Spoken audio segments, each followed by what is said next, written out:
What is going on, YouTube? PPS back. It is our Past the Prop.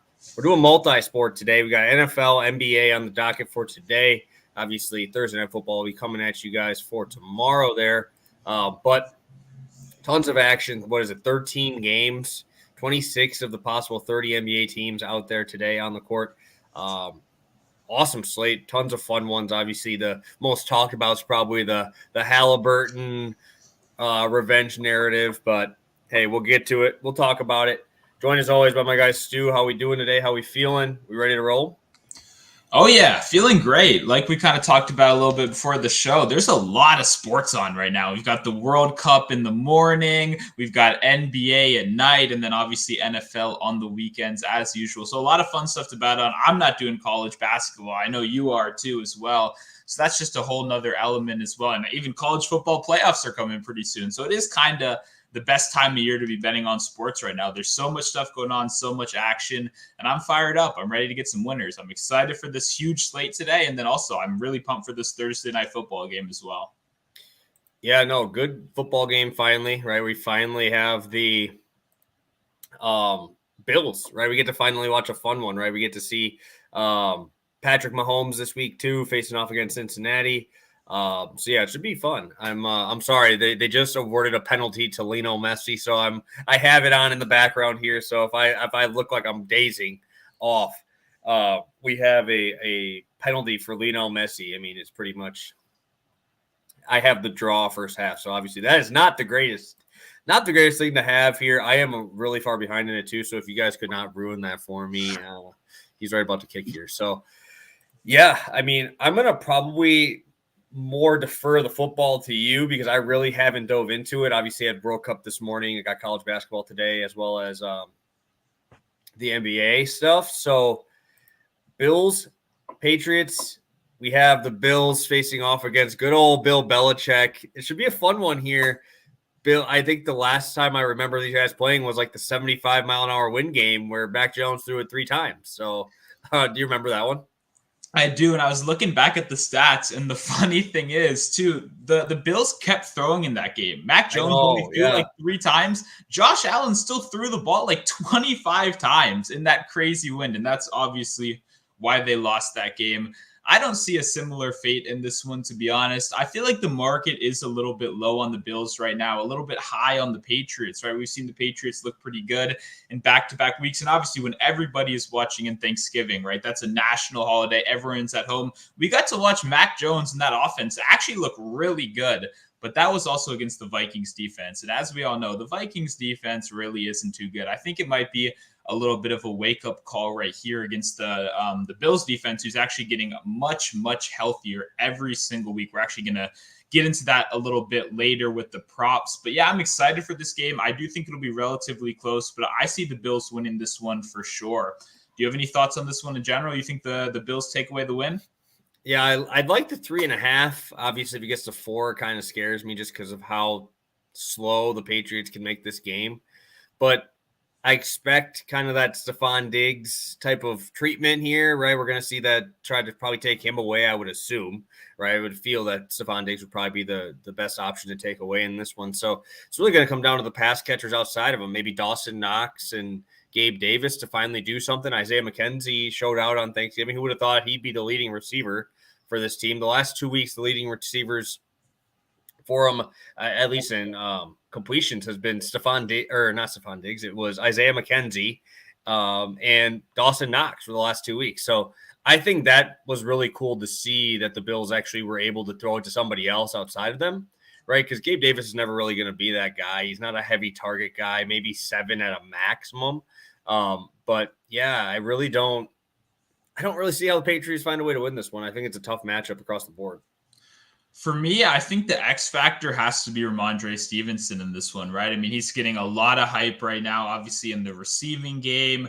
the rushing game. I think he kind of matters a lot because this Patriots defense is good, right? I mean, they're currently the best defense in football based on EPA, number 1 against the pass and number 2 against the rush. So this is one of those situations where we have a truly elite defense squaring off against a truly elite offense, 2 very, very good head coaches on both sides as well. So I think this actually will be a brawl. These teams obviously don't like each other. It's a divisional matchup. But the reason I say Stevenson is a lot of people, including myself, are actually focusing on the receiving game. I think Stevenson in the rushing game actually could be a little bit sneaky right here. I mean, he's been good this season. I was diving pretty deep into the stats so far. It was interesting. Next Gen Stats, powered by Amazon, has a lot of cool stuff. And one of the things I was reading into, currently at number 2 in the league, the Patriots run to the left side of their offensive line 60% of plays. When you look at these last couple weeks, if you break it down, teams that run against the right side against Buffalo have struggled a lot, but teams that are having success on the left side are actually doing much, much better. When you look at Jamal Williams, pretty much every carry to the right was a failure last week, but every carry to the left was a success. So I do think that's an interesting tidbit that if Stevenson can actually get going on the ground, that opens up so much for this Patriots offense right here, especially if they can keep it close, right? You normally can't run on the Bills because you're down 14, but if the Patriots defense can actually keep this a relatively close game, then I think this could be truly a brawl. So I'm pumped for this game. A lot of interesting stuff, but yeah, I think it'll be a good one. Yeah, I just don't know if this turns into a Bills type of game, right? If it turns into 21 to 28 points scored in that first half, assuming that the Bills are winning this, I don't know if I can see Mac Jones like bringing a team back, right? Obviously, I've watched a lot of Vikings games. They always give up yards. Like that's like the stat numbers are not what you should truly take away from them because they have been pretty good at bending and not breaking fully, but they're giving up a ton of yardage, passing yards, rushing yards, everything. That defense is literally just we'll get them down to the 20 and then we'll stop them there and make them kick a field goal, and hopefully Kirk can throw some touchdowns here. But I don't really take as much away from that game as a lot of people do. So that's why I think that, again, this is what we say. We want to buy high or not buy high, buy low, sell high. And I think we're getting both of them kind of going the opposite direction. And I still think the Bills are the much better team here. I don't trust Mac Jones. I don't care what people say. He hasn't shown me enough to really make me validate him as a quality NFL quarterback here. And I just think this is a tough spot, right? I mean, playing the Bills anytime is tough, but obviously you're in New England. That should help them a little bit. And I think that's why the spread's even right here. I think if it's at Buffalo, it's probably 6 or 7, don't you think? I agree. I think that definitely plays a factor into it too. I mean, too, it was even when you look at some of these splits in outdoor versus indoor games too, that always can definitely affect things, home versus road splits. But it's interesting where this line is going to close. It opened at 5, right? When I was doing my notes as the Bills 5-point favorites, it seems like it's kind of had a decent amount of movement back and forth. I'm curious. I haven't actually seen any comments. I'm curious if anyone in here has a strong side because I don't know where the public is. You know, normally in these primetime games, when we come in here and talk about it, it's very clear. The public loves one side and kind of the sharps or the contrarians love the other side. I haven't really seen a clear bias this week from one side or another. So I'm definitely curious what people in here think about that, who they think is going to pull off the win in this one. Yeah, and there's been a lot of talk about Judon, which is well deserved, right? He deserves it. I think the last 2 weeks, people are finally starting to realize he's that good. But when it comes down to it, I think I completely forgot this guy's on their team until Thanksgiving, but Jabril Peppers I believe is on the New England Patriots now. And I'm pretty sure that that's going to have to be a spy, don't you think, on Josh Allen? Because if they don't spy him and they're just going to obviously trust their corners, probably going to have somebody over the top on Stephon Diggs, we could see Josh Allen get another 100 rushing yard day here if they're not going to have him spy him. I'd be really, really surprised if they don't. Because Josh Allen, we even saw it in that crazy win game. This dude can run over anybody, right? It doesn't matter if it's 90-mile-an-hour winds or what. This guy's elite. And when you needed a play on Thanksgiving, when they needed something to happen, Josh Allen took 2 steps back and immediately ran the ball, right? He trusts himself, and obviously he should. He's probably he's the best dual-threat quarterback in football, in my opinion, obviously, because he can throw the ball as well as he can, throw the ball down the field. And I think he's going to run all over these dudes if they don't decide to spy. And if they do, I think we might see some deep throws. I might see some deep passes here from Josh Allen just because he can make plays like just longer, right? It's like that Patrick Mahomes effect where those guys just come back to him and they catch those 15-yarders. I think that's going to be kind of what it's going to be. But if the Patriots can continue to put pressure like they have been, I think it's going to be, like I said, it's going to be a slugfest.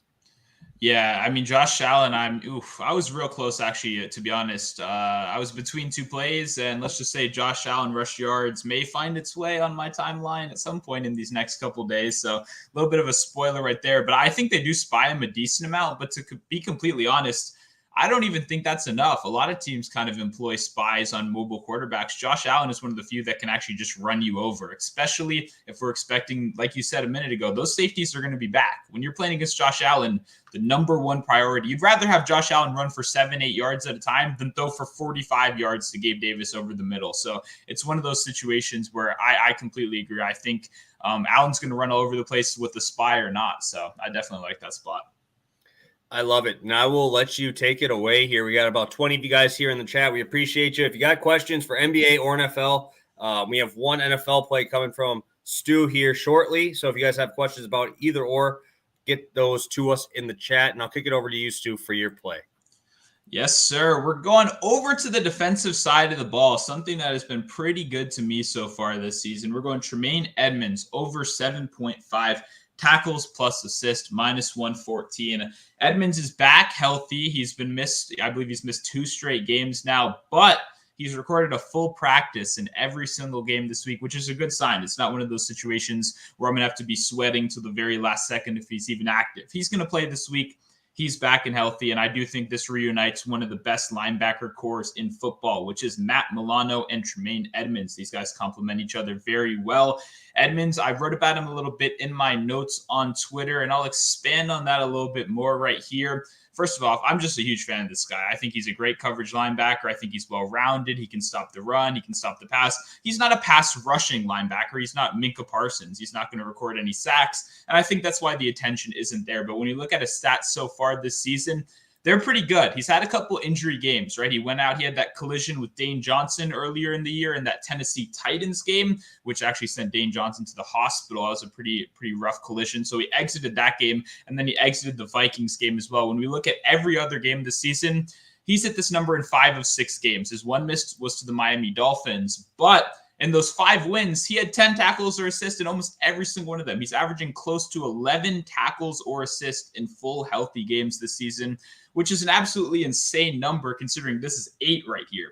Even more, I think this is actually a perfect matchup for the kind of linebacker Edmonds is. We're going to see so many checkdowns in this one. I mean, Mac Jones is checkdown city. It's not even just to the running backs. It's not even just to Stevenson. I'm talking about Jonnu Smith, Hunter Henry, Jacoby Myers, Kendrick Bourne. The only player that runs deep routes on this team is Devontae Parker. He is the only one. Everyone else is running these short, intermediate routes over the middle. They're getting the ball out fast. They're letting Mac Jones be a game manager because that's what he is, right? He's not really a playmaker out there. And that works well for Tremaine Edmonds' style of coverage, right? He's not only going to be stopping the run, which is how we like most of these linebackers, but he's going to be stopping the short passing game as well. So I'm someone that's already bet Ramondre Stevenson receiving yards. If you follow me on Twitter, I think there is a very good reason for that. You can obviously check out that write-up as well. But the short story is he has a 20% target share in 5 straight games. That is insane for a running back. That's Austin Eck. I mean, he has a higher target share than most wide receiver 2s on your teams. To put that in context,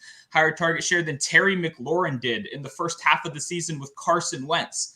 That's crazy, right? He is getting such a high percentage of these team targets. And you got to think about it. Cornerbacks aren't guarding these running back checkdowns. It's linebackers. It's these mobile 3-down back linebackers that are able to be all over the field. I think that's exactly what Tremaine Edmonds is. He's able to hang with Stevenson. He'll be able to hang with the tight ends when called upon. I just think this is a great stylistic matchup for Edmonds right here, who's a huge boost to that Bills defensive line. Yeah, and I think that obviously the Stevenson portion of it is huge, but I think you talking about the tight ends is huge too, because I would love to look at the percentage of passes to running backs or tight ends. So I'm sure Mac Jones is probably, if not number 1, is definitely in the top 3, because this guy ain't throwing that ball down the field. You're not trusting. I mean, his number 1 receiver for the first couple weeks was Devontae Parker, bro. Like that was his number 1 receiver. Jacoby Myers was hurt through a little bit of the season this year already. Like, your best options are going to the Hunter Henrys, to Stevensons, right? Those are your best players offensively, in my opinion. So, yeah, I definitely like this spot. I think that you definitely picked out the best spot, especially when you know where the ball is going to go when it is thrown, which we're expecting the negative game script. It just kind of all works out pretty well, as I see it too. I really like that spot. Talking about game script a little bit here, MSA dropping in on the Thursday night game script. Do you have a thought if you had to take an over passing yards for one of these guys? Are you leaning towards the Josh Allen at 265 or Mac Jones at 225? Kind of neither, to be completely honest with you. I mean, I kind of already mentioned the DVOA for that Patriots defense. That does have me a little bit worried with Josh Allen. They're so good against the pass so far this season. So when I go over to the Mac Jones side, I think we talk about this a lot. Mac Jones, he's a completion guy. He's not a yards guy. Mac Jones could very easily give you that 24 completions on 31 attempts for like 198 yards or for 215 yards. You know what I mean? He's just like we talked about with the checkdowns and the short passes. So I don't know. I don't know if this is a high scoring game. I think if this is a high scoring game, then that means Josh Allen's just beating the crap out of the Patriots, which I don't anticipate. I think it'll be a close game. So for me, out of the quarterbacks, Jones completions would probably be the one that I would look to first. Yeah, and I always say with Josh Allen, I never, unless it's like a team that just cannot stop like number one receivers or top threats, I always take rushing plus passing with Josh Allen, just because if he has a good game like he did on Thanksgiving, that's accumulating like 75 rushing yards too. If he beat that prop by 40 yards, his rushing prop, that's obviously taking away from the passing yards, especially when we're like, he is having a great game, but he could only get us like 230 passing and he still had a great game. But it still gets you over 300 total yards, which not many quarterbacks can do, and not many quarterbacks can beat a rushing prop by that much to kind of help you out on the whole thing, right? So that's why I like to do that's why you see me do even in NBA, like points, rebounds, assists, or points, rebounds, which we're going to talk about here shortly. But that's why I do those, because of that stuff specifically, because one spot can definitely help out if it can make up for the other side for sure. And I think it is time to head to some NBA. Let's take a look at who's in the chat. We appreciate you guys again for popping in a little bit early. That is my bad. We got to do some stuff here in the afternoon, so we got to make sure we get this in here for you guys. Turbo in here. Appreciate you hyping up the Messi blocked shot. That was huge. Blocked PK there. Ball does not lie, boys. It never lies. It should not have been a PK, and he misses. That was the first, I think they said the first save for that Poland goalkeeper on a PK, or the first save they've allowed through this entire tournament. That's how good the Poland defense has been. So, hey, what a way to do it, right? Stop one of the best players of all time on a penalty kick. Terrence, appreciate you. Yeah, let's do it. This would be the day to do it. Like I said, 13 games, NBA slate's huge. Todd popping in here as well. He's leading the New England side. I mean, I can never fault anybody for backing Belichick. The dude is just a wizard, but I can always fault you for backing his son. I just can't watch his face on primetime shows, dude. I can't watch it. That whatever facial expressions he's going for, man, that always gets me. I'm like, I got to shut this off. Got to switch it quick until they get off of him, you know? Yeah. It's a weird looking dude, my man. That's a weird looking dude. Terrence bringing up my boy Miles Turner. Back to the well with Miles Turner was my biggest bet on the day of our last show. And he crushed it. I think he had like 16 and 13 against the Lakers. I like this spot, but I also don't know how I feel about the Sabonis matchup here. I could easily see one of them getting into foul trouble. They're both like two of the most foul-prone dudes in the NBA, and too many people are betting on Sabonis today, and I understand it, but there's too much love on him, and this dude is so volatile, man. He's going to give you either 60 fantasy points or 30. That's how he is. That's always how he is. We don't know, like, how do you not know that De'Aaron Fox isn't going to pop off for 40 in this one? It's probably the best matchup, right, for the point guards here. So I really like Turner as a player. I would probably do blocks again just because he's been just so good, so consistent on the blocks. I don't know if I can go here, especially with a 241 total. Like, we could obviously see him play the same amount of minutes, but that's going to be such a fast pace. He might get ran off the floor a little bit, especially when you have Jalen Smith as your backup I could see him playing that 28, 29-minute role. And with the matchup with AD, it was just a little bit better, in my opinion, where he's not as fast. He's not going to be shooting threes as much. Like Sabonis has been shooting a lot more mid-range shots, so gets you out of the paint there too. Do you have any thoughts on Turner in this pretty crazy game? This game, I don't know about you. I try not to read too much into this kind of stuff, but just the pure volume of betting over on every single guy in this game. I'm just scared, man. I mean, talk about, the Pickett, most popular play of the day. It's everyone in this game. Like, it's not just Halliburton, who's number one. Sabonis right there, number two. Nobody's even close. Everyone is just betting this game so far. And that means we're going to get like a 99-103 defensive battle that absolutely nobody in the world expects, because that's just the NBA and that's how it works. For me, I think Sabonis, the love on that side is pretty obvious with what the Pacers have been allowing. I mean, I think we'll get into that in a little bit. But yeah, I don't know. Turner, I think he has a good game for sure. I mean, I think Turner's been playing very well recently. If we're just expecting this game to go how everyone kind of expects, plenty of offense, I think there's definitely a place for Turner right there. Yeah, I'm telling you right now, everybody's betting on those guys. But I'm telling you, the winner of tonight is either going to be Benedict Mathurin or it's going to be Buddy Hield. One of those two, because not everybody's talking about him. Buddy Hield has the same narrative, right? It's the same exact narrative. Nobody's talking about him. Buddy Hield is going to drop a 30-piece tonight just because nobody is betting him. That is what's going to happen. The books are going to be laughing at all of us when I bet you this is the most bet game of the NBA season. And I don't think anything will beat it until Christmas when everybody just bets NBA because it's on TV. So I think Buddy Hield's the way to go in this one. That is just my opinion, but I'm also a biased Buddy Hield fan, and he's been shooting like absolute shit lately. But today might be that day where you just get to run, stand on the 3-point line, and just chalk. So definitely could be one of those. Before we move on, what about the Buddy Hield, as Terrence says, 5 threes? What about the Buddy Hield 5 threes? Then Kevin Huerter, Red Velvet. Nobody's talking about him. 5 threes on the other end. That's the parlay of the day right there, baby. Yeah, you gotta go, dude. It just sucks because I want to bet. I want to bet on 5 threes for Mathurin and him. Just because something crazy like that's gonna happen. That's what's gonna happen because the Pacers, like in these types of games, like I've seen way too many Pacers games where the Pacers get blown out by 30 just because they can't stop anybody. But we've seen the same thing for Sacramento because they just can't stop anybody. You could take 5 threes on like half this team, because all they're going to do is just be chucking it or dunking it. That's going to be the whole game. Like, can you just imagine watching this one just for 3 hours, just back and forth dunk, back and forth three? It's going to look like the All-Star game. That's really what it's going to look like. So I could definitely see 5 threes on both sides for sure. That's a good comparison right there. I like that, the All-Star game. But with extremely, extremely limited talent ranges, like not having Giannis and whatever, and then you get to switch it out with like Kevin Huerter as Giannis for the starting lineup. That's where we're kind of seeing it here.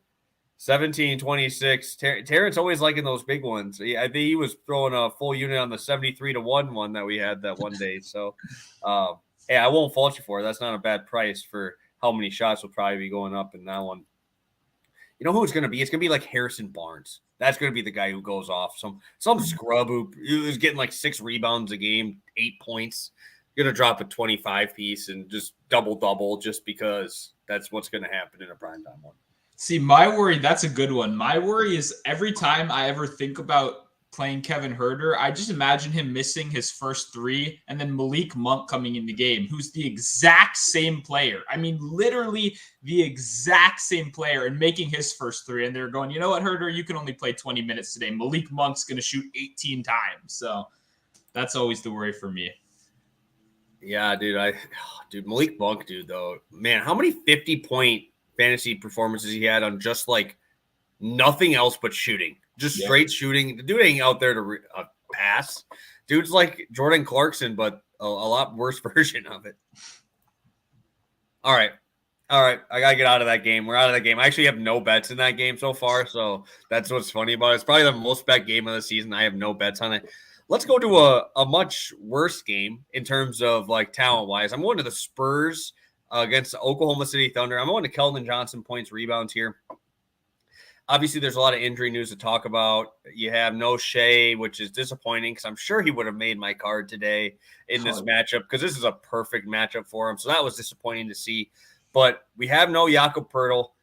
If you get a Charles Bassey double-double line, take it. I can't find it. There's no – I think you mentioned that they're not going to give it to me till 5 minutes pregame. That's what – I'm taking it if it's there. But I love Keldon Johnson this one. And I love what he's been doing as of late the last 2 games. We're seeing 35-plus minutes in both games against the Lakers.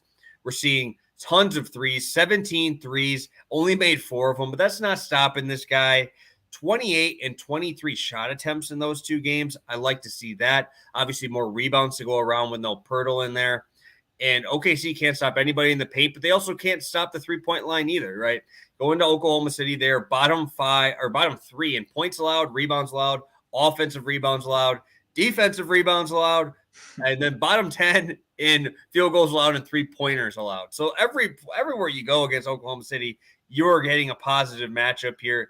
Keldon will have a positive matchup. You can drive it, and if you really want to mess with Poku in the paint, you can mess with Poku in the paint. That I know it's scary, but Keldon Johnson, I think, is obviously the best scorer on this team, unless you want to go with Vassell. But that Vassell isn't really doing anything else besides shooting.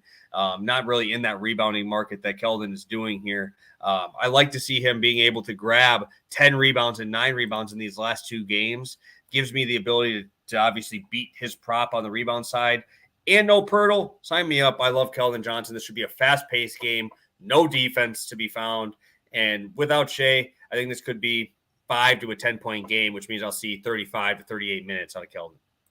Yeah, no, I like Keldon a lot. I mean, he's obviously been pretty good to us so far this season. And yeah, once again, who is OKC going to throw at him? Like, what is this OKC defensive alignment right now? Like, I have no clue. It's not going to be a good defense at all. Also, quick question. SGA, you mentioned at the beginning, was his points ever out for today? Did they ever once post it? I didn't see it. What would that have been? Would it have been 34, 33? I feel like I don't think they could give you. I don't think they could put him out over 32. I don't know if they could, because unless it gets bet up throughout the day, but like opening line, I could not see it over 32 and a half. Because have we ever seen it over 32 and a half? Before this year, we never even saw it over 30. Yeah. So I think you see 32 and a half, and by the game time, probably 33 and a half because of how much money people are going to be throwing on that dude. Yeah, I mean, but the point of that whole thing was just this is like the ultimate like bad defense and bad team matchup, right? I mean, when I don't know, you normally ask, what's your favorite, game to watch today? And I think honestly, despite a lot of these great games, this one definitely would have made at least a laptop just because I love watching these absolutely like low tier teams square off. And two, when you look at the box scores, these teams get blown out so often that it's not really a fair representation of what happens when they play 30 minutes. Keldon Johnson's hit rate skyrockets when this guy's playing 35, 36 minutes right here. It just happens so rarely that kind of slowly brings the number down over the course of the season. So I'm not worried about a blowout right here. I think it should be a close game, and I really don't see a path where Keldon Johnson doesn't get here. Yeah, I think we're just going to see him just grab the ball and chuck it every time he gets it. Like I said, when are you seeing outside like the superstars? Where are you seeing guys shooting the ball 23 times in a game and then 28 the next one, right? Oof. So there's really not that many guys that you see that from, and with the usage rate on all these, right? I mean, these guys are just bad. Oklahoma City is just bad. Everywhere you look is just terrible. It's just defensively, they're got to be one of the worst. I think they're like 3rd worst in defensive rating. So, and you got to love the pace too. So, a lot of these teams that are bad just want to run up and down, get that stat, get that contract.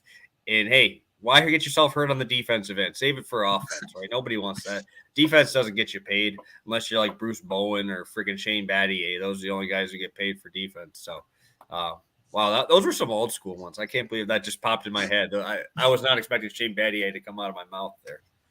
Yeah, no, yeah. I like how you said you don't get paid for defense. Then you mentioned guys that were paid for defense like 20 years ago. Which kind of backs up the point that nobody's paid. Maybe Herb Jones will get paid. Let's all root. Maybe we'll start a GoFundMe if he doesn't get a good contract. We can all support Herb Jones.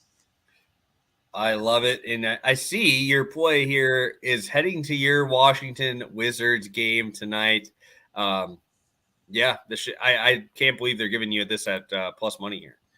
That was my first thought too. I thought I was going to build this out. It's going to be like minus 135. I might have to add a first quarter assist or something like that to even it out a little bit more. But no, we got this at very good odds. And it's not just DraftKings, plus 100 on DraftKings, but also minus 110 on FanDuel as well. So I don't want to leave everyone out. Obviously, everyone should be able to get this one right here. No crazy first quarter, just a very simple play right here. We'll start out with Bradley Beal. He's been playing very, very good this month. In the month of November, averaging 26 points per game, shooting 42% from three, not on super high volume, but also taking 18.8 field goals per game so far in this month. So he came back from injury. He had a little bit of a slow start to the season. It wasn't quite what we expected. He came back from injury. He's looked really good since. The one disappointing game he had was against the Nets, and he still had 20 points in that game. He went 8 for 18, I believe only 2 free throws in that game as well, which is something I expect to go up. And guess what? He didn't get to play the fourth quarter, right? He wasn't out there. They got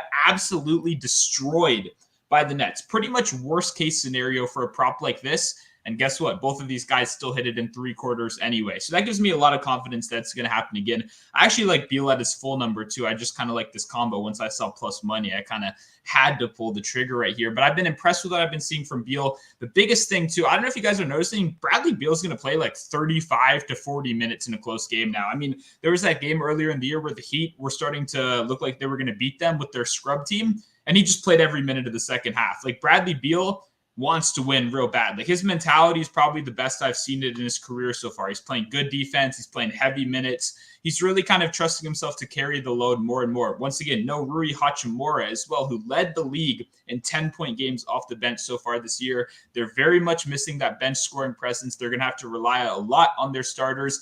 Who is he going to be matched up against? Ben Simmons isn't there. Joe Harris, Seth Curry. Well, I mean, who am I scared of right here? Who is the guy that's going to slow Bradley? Is it going to be Edmund Sumner, whatever that guy's name is?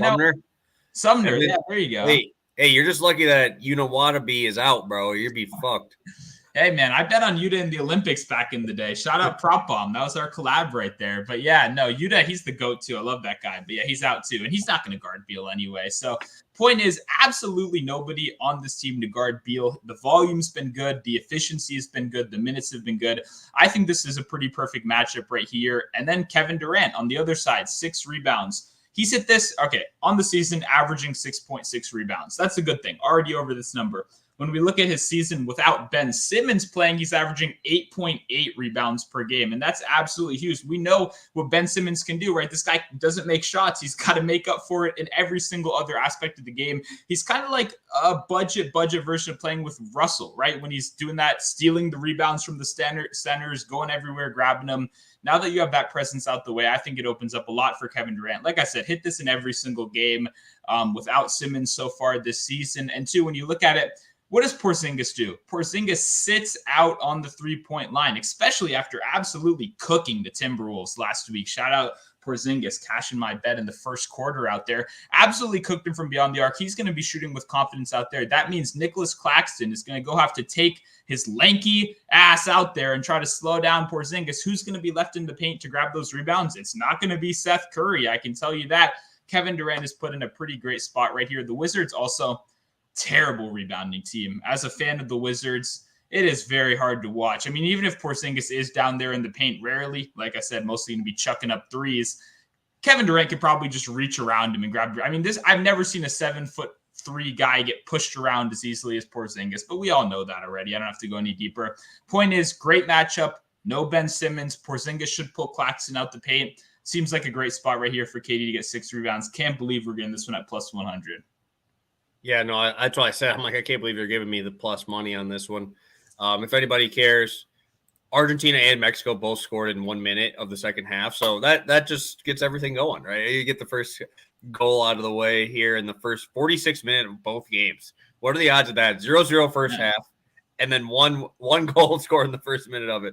But I love it. I can't believe, like I said, I couldn't believe you're getting plus money on it. And that Simmons stat was huge. I definitely think that's going to help him out a lot. It's like Luka, right on every rebound. Luka gets every single free throw miss of rebounds. It's crazy. The dude just is always right there. So I love that spot. And I'm going to be heading back to the fade, the Jazz big men. And that's where I'm going here again. Zubac over 25.5 points plus rebounds. And yeah, we wanted to talk about, I talked about all the bad things for the Oklahoma City Thunder. Well, let's just talk about how bad these guys have been here. I mean, I talked about it on the last show, but some of these numbers are just absurd, right? We go to the Jazz, they're bottom 10 in points allowed, bottom 10 in rebounds allowed, third worst offensive rebounding team allowed. And guess what Zubac does extremely well? He offensive rebounds, 3.5 offensive rebounds per game. That's third in the NBA. We obviously saw his, I don't even know what you call it, game with the 35-20. I don't even know what you call that. We don't see that like ever. And he still fouled out. He would have got another 4 or 5 minutes of playing time yet. So that is always a concern with Zubac. I get that, but I'm not worried about Kelly Olynyk driving on him. I'm not worried that he's going to be guarded by Lauri Markkanen, Walker Kessler. Zubac is going to eat down here. I saw, obviously, the Clippers are not healthy, right? You still have no Kawhi. You still got no Paul George tonight. So that should be more shots for him. He only played 28 minutes last night and still got 12 and 13. There's no one on this team that can stop him. Even if he shoots the ball only, like, let's just say he shoots the ball 8 times. He could easily end up with 15 points from that. Even in that game, he scored 35 points. He only shot the ball 17 times to get 31 points, right? He's extremely efficient. All of the offensive rebounds are going to be there. This team is pretty much as bad as you can get down in the paint.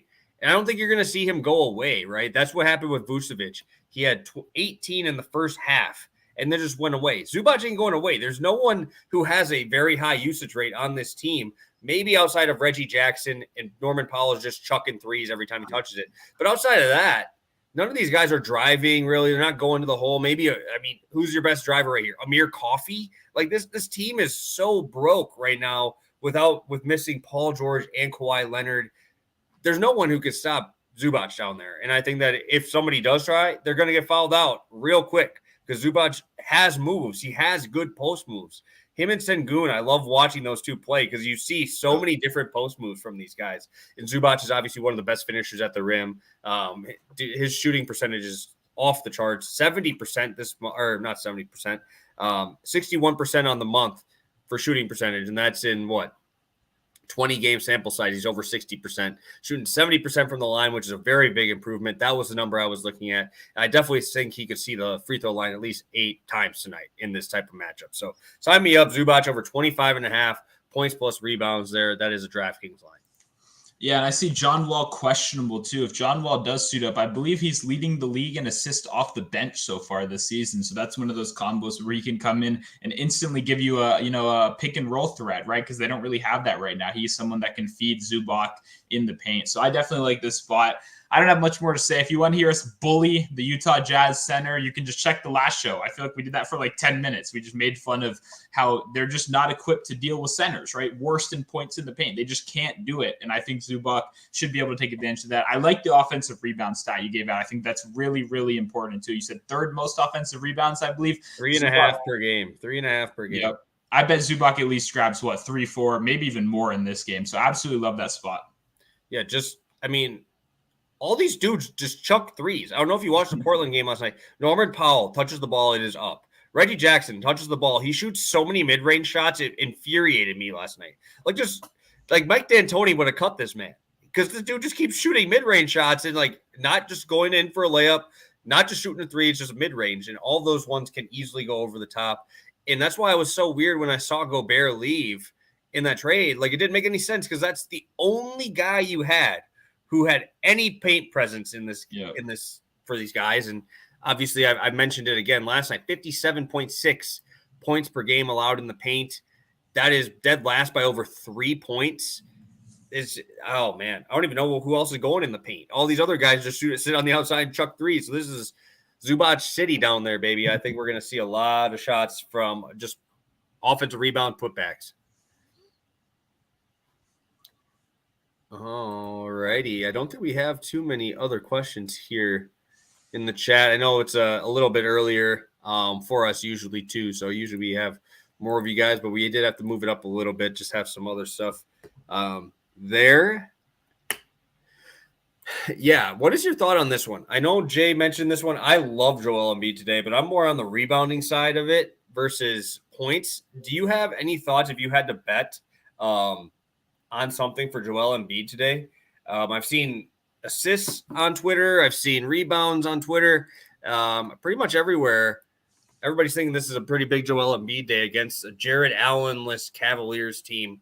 Any thoughts on Joel Embiid today? Yeah, it feels kind of like a PRA day. For me, I have to be honest, my first thought also was assists too as well. I do think it's one of those situations where they don't have Allen.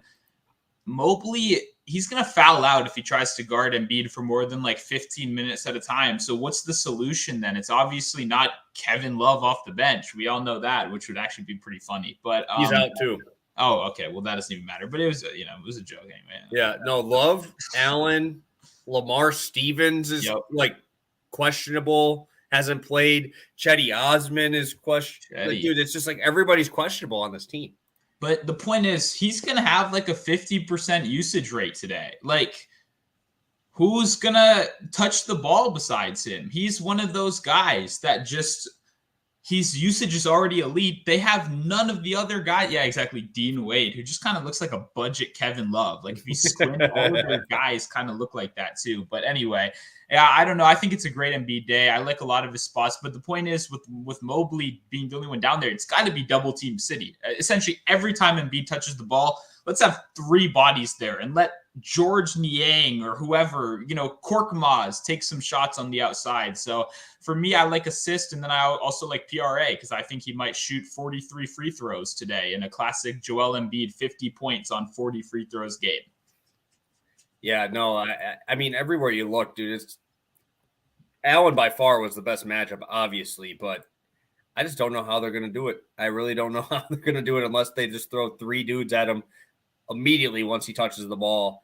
I'd be very surprised to see Joel Embiid under 30 points. I'd be very surprised to see him under 10 rebounds. I took his a combo with his 8 rebounds with one of my other favorite plays of the day, just because it was like minus 300, very easy parlay piece. And this dude has just been dominating down there. And you don't really have to worry. You don't have to worry about Drummond coming in and just grabbing 24 rebounds in 8 minutes like he used to when he was on the Sixers. Now he's doing that for the Bulls. But yeah, they really don't. They're not. There's no depth. There's really no depth in that center spot. Like they were playing Niang as like a center for some minutes when he was out. Like it's Embiid and nobody else really behind him. MSA bringing in another question about NFL here. I know we mentioned we didn't really know what we were going to do with the yardage. Was there a completion side? I know you mentioned possibly the Mac Jones look here. Yeah, I definitely like the Mac Jones completion side more than the Allen. Allen, well, he's the guy that's going to throw more, right? They lead the league in pass rate over expectations so far. Still, he's a yards guy. Even with the cover 2, even with the making him check down, Josh Allen, he's a guy that can complete an 80-yard pass on any given drop back. So I'd rather go yards for him if I had to. Not that I'm going to be doing either of those. But Mac Jones, I think, makes a lot more sense with what we were talking about earlier. Just check down. Kendrick Bourne, Jacoby Myers. Think about what all these guys do. Hunter Henry, they run short, intermediate routes over the middle and slowly move the ball down the field. So I definitely do think that the completions look is a pretty solid one. Yeah, no, I know we mentioned it. This doesn't have anything to do with this one specifically, but like Brian Robinson, carries, right? Gabe Davis, longest reception, right? Yeah. Tony Pollard, yards, right? You don't bet on their carries if they're super efficient, hyper efficient. You might as well just bet the yards if you're going to do it. And I think that's the way to do it if you're going Josh Allen. I mean, even that game where he threw for 400 on that 99-yard touchdown pass to Gabe Davis, all that stuff. I think he only completed 23 passes in that game, 22 passes. He ended up with 380, but that's what this offense can do. They're just so hyper efficient. Obviously, it's not hoping that we're going to see an Isaiah McKenzie day like we did last time where he just throw him 1-yard passes. That's not usually the way these guys play. So, yeah, I think Mac Jones is definitely the one there if we're going to bet an over on completions for sure. I believe that is all we got here. If you guys have any other questions, actually, here's one more. Halliburton assists over 11.5. Is this a spot you're looking at? Obviously, I talked about it last show. If I'm betting, everybody was talking about points assists last show. I mentioned I would take only assists because he's been crushing it and just not making as many shots. I get the revenge narrative. I get all that. But what is it? 40 assists, no turnovers in the last 4 games. That's crazy, crazy numbers. I would be on the over. I mean, it's hard to bet the under at this point on this guy.